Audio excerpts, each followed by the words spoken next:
I hate to be the one to tell you this, but we've low-key been lied to about what makes a product or a service look valuable to a client. Because it's not the price, it's not the logo, and it's not even the problem that it solves. It's what it is perceived to be. And I can tell you this because once I learned this, I went from making $0 in my business to making $20,000 per month within 6 weeks. And in this video that I extracted from one of the paid workshops that I hosted in my Born to Speak community, you will learn what makes people see what you're selling as valuable and desirable. Enjoy. How do you increase the perceived demand? Not being too available. I love that. And how are you going to make sure not to be too available? To be focused on your life. Yes. And what would that make you in that interaction? You're so competent. You have a purpose. Okay. Maybe. Yes. All of these are tools that will create the thing I'm looking for. Mystery. Okay. This is more on the attraction. Fair. It's a good guess. It's not what I'm looking for. Social proof, so you can have the other girl with you. Oh, that's of course, bro. That all of these principles, awesome. They're all tools to the one thing I'm looking for. The one thing that automatically triggers something in the brain of the person you're talking to is the ultimate hack. That the person immediately goes, he has perceived high demand. Immediately. Anyone has a guess? Knox? You open Maybe it. just being calm and not being needy. Yeah. Detachment. There it is. Detachment. The universal rule. The universal rule. It's everything you guys just said comes down to detachment. You got another girl with you, you're gonna be more detached with the girl you're talking to, because it's like, yo, even if you don't suck my dick, this other girl will suck my dick. I don't give a fuck. Detachment. Famous guys, yo, if you're wasting my time, I got a line of women who want me. I don't give a fuck. In sales, hey, listen, I have 10 calls today. I would love to serve you, but like, I don't give a fuck if you join or not. And it's real, it's true, because you're actually detached. Good question. Yes, tell me. Sorry to interrupt. Is there a level of how detached you should be?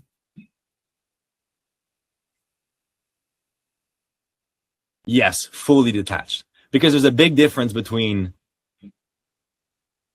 not caring and being detached. Okay, what's the difference? That's what I'm struggling with. Yeah, that's a great question. Watch this.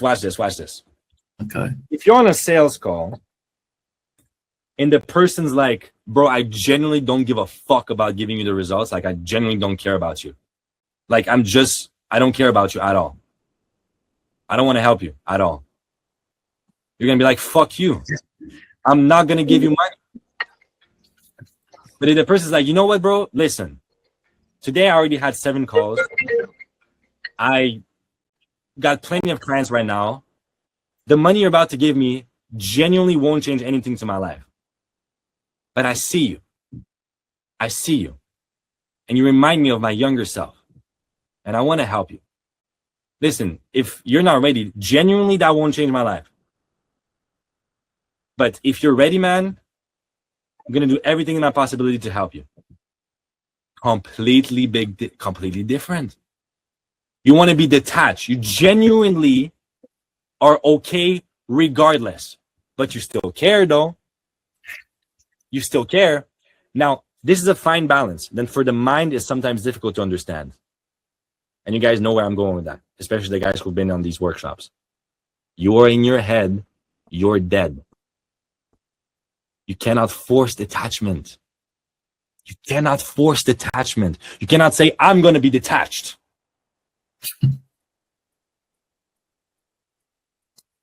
It's going here. It's presence. It's practicing being present with the physical sensation in your body. It's practicing being present with the heart. Present moment. That's the ultimate detachment. The only reason we get attached is because of the perception of time. We believe that will have a consequence in the future. We believe we'll get hurt in the future if something happens. Oh, I need the money now. Why do you need the money now? You don't need it now. You need it when the bills will come. So you're in the future. Oh, what if she rejects me? Who cares? If she rejects you now in the present moment, who cares? But you know that later on you're going to think about it, you're going to get hurt. So you're afraid of that pain. It only happens in time. The ultimate detachment is presence. So when we talk about having frame, which is leadership, resourcefulness, presence, that's the presence part. Detachment creates a high perceived demand, because in their minds of the prospect or the woman, if the person is detached, it means they have options. Wow, so he genuinely doesn't want to fuck me. Like, he genuinely doesn't give a fuck about fucking me. And yet he is present with me. I don't feel pressure. I feel safe with that guy. Damn. And he's leading me, and he's resourceful, and he must have so many options because he's detached. It looks like that's the guy he is. He's not doing it for me. That's who he is as a person. Wow, I get the opportunity to sleep with him tonight. I might lose it after. I better use it. That's an example of what can go in the person's mind, in the woman's mind, or the prospect. It's like, whoa, that guy's crushing it. He has so many clients. He genuinely doesn't need my money. I can feel it. And yet he's here taking his precious time to help me. Scarcity, low offer, scarcity, high demand, automatically with detachment and presence. You guys following me? Yeah, I have a quick question. Go for it. So how do you find the balance of, like, I guess it's always gonna be easier when you have that authority, when it's real. Yeah. Is there a point where you almost fake it till you make it? Because I've seen a lot of, like, for example, salespeople, they try to hold this fake authority, this status frame, and it just it looks terrible because you know they're faking it. So does it always have to be grounded by experience and authority, or is there a way to, I guess, yeah, I think you know what I'm saying. I know exactly what you're saying. And the answer is very logical. If the only way by definition for you to make money was to already make money, then no one will be rich. Right. By definition. So there must be a way to do it first. There must be a way to start. And this is where, whether it's woman or whether it's sales,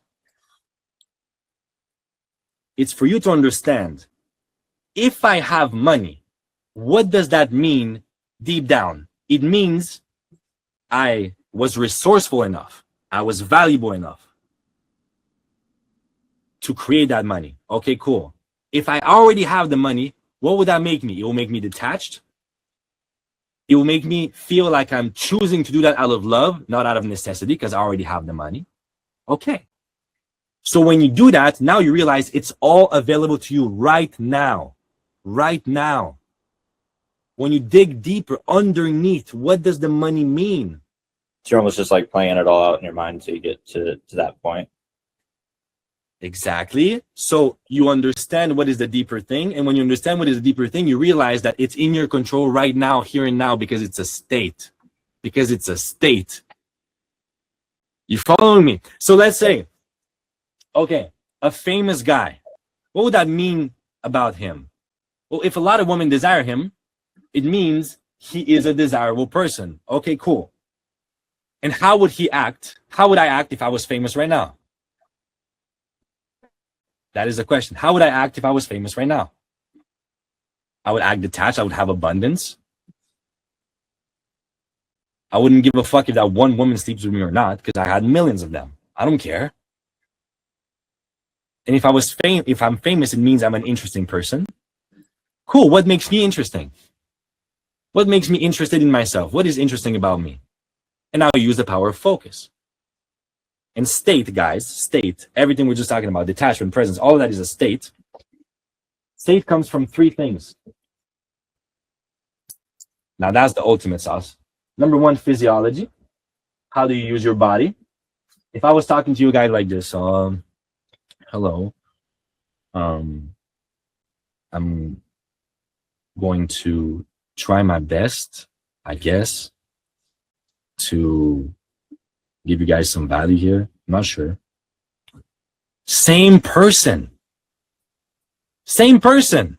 What did I change? One thing, physiology. I changed my physiology and I changed my language. That's another thing, language. I changed my language. The story I was living, the story, language, all of that, one thing. And last but not least, your focus. You master these three things, you master your state. Because resourcefulness, leadership, presence, all a state comes down from these three things. Certainty. Certainty is a state. Sales is a transfer of certainty. Certainty is a state. Right now, were any of you guys focused on the feeling of your butt touching your chair before I said that? The gravity pulling your body down. The feeling of your clothes touching your body. No. Yet, now you focus on that. So it's available to you. It's just your brain filters out information. Same thing happens with your own life. People tend to focus on what's wrong, your failures. How about focusing on your wins? How about focusing on, okay, if I was famous, I would be an interesting person. I'll have abundance. Well, where do I already have abundance in my life? What already makes me interesting in my life? It's so simple, yet you combine all of these. State changes completely. Detachment, presence, playfulness, all of that. It comes as a result. When you are fully present out of your head, because in your head you're dead. When you're fully present, now all of a sudden, we talked about Jesus earlier on. Some people joined later, I think. Jesus had the ultimate frame in history, has the ultimate frame. One with God, no matter how you look at it. One with God, either metaphorically or literally. I and the Father are one with God.